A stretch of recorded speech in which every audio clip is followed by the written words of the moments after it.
Hello everybody. It's early on the 30th of March, about 1 a.m. on the west coast, U.S. Really tired, so please excuse me if I'm not totally hyped up, but I'm half asleep. And I wanted to get this out there. I wanted to make some comments on the Chester Arthur here I got growing. Some people were, a few good comments, and other people were telling me it looked like crap, basically.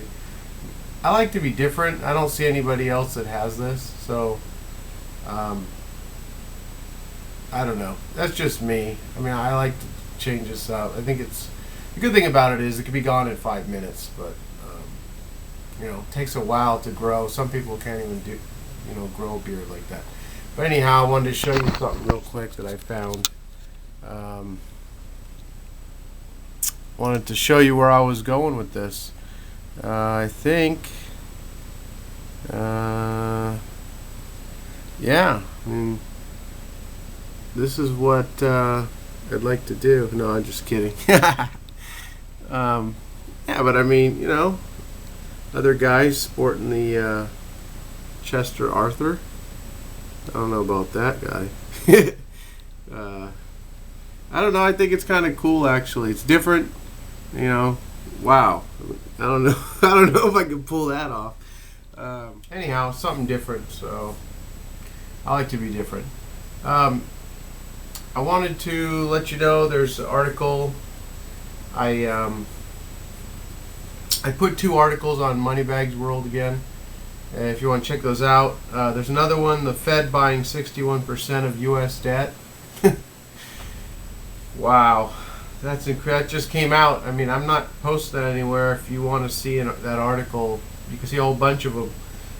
Just go to Google search and type in Fed buying 61% of U.S. debt, and you'll see.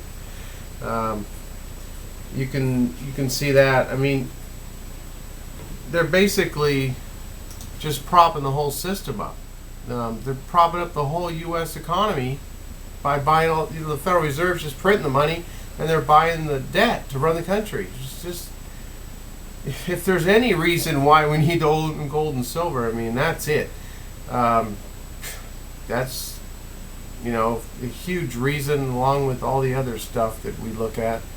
But that's just totally incredible that that's going on. I mean, no wonder that it appears that things are getting better. I mean, you turn on the TV and on the news, we're in a recovery and stock market's doing great. Like, that's a real big economic indicator, and because pumping all the money into it. And anyhow, so you guys know the whole spiel. 2 other articles I wanted to leave you to real quick. I'm going to tie this up. I don't want to take up too much of your time. I did an update to the BRICS agree to local currency credits to ease dollar dependency. So they did sign 2 agreements. They signed development banks of Brazil, Russia, India, China, and South Africa say that local currency loans will be made available for trade between these countries. So a boot to the dollar.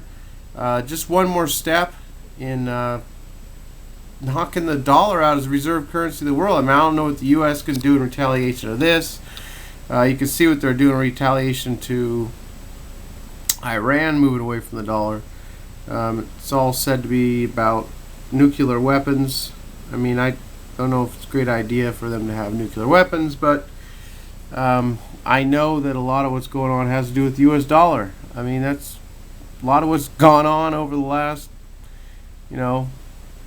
my whole entire lifetime's been out the U.S. dollar, and it's just never put that way to people, and everything makes more sense.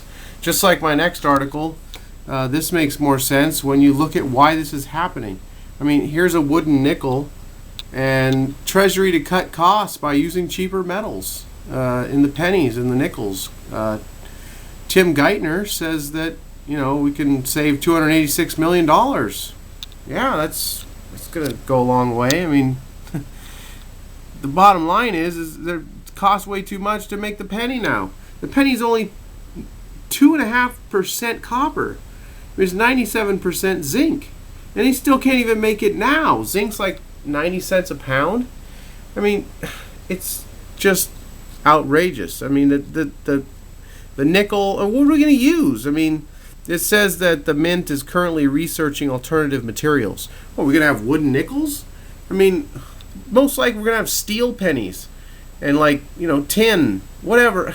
It's just totally ridiculous. And most people wouldn't see anything wrong with this. They just think, oh, well, that's just the way, that's just the way things go. They don't even know that their change is supposed to have any value. At first they took gold away from us. Then they took silver away from us. Then they take copper away. Copper will be totally gone probably after this. There might be just like a 1% covering or something, just something ridiculous. But pennies were 95% copper up until 1982. So all the pre-82 pennies you can stash, I would recommend that. They're probably going to be worth 5-10 cents here in the next 5 years, 10 years, who knows. I mean, you have to find ways of storing our wealth. And I keep seeing articles about this cashless society, and we're not even going to use any metal, any paper, any plastic, nothing. It's just going to be all smartphones. Well, friends, I don't even have a phone. It might blow some of you away, but I had a phone like 12 years ago. I had one of the first Motorola flips. I thought it was all cool back in the day. But I haven't had a phone in like 10 years. So what, they forced me to get a smartphone so I can do all my transactions? I mean, just like Obamacare, forcing people to get medical? Whatever, we're probably headed that way. But anyhow, this just a joke that they can't even make the nickel out of 75% copper and 25% nickel, and the penny. So I'm out of here. Talk to y'all soon.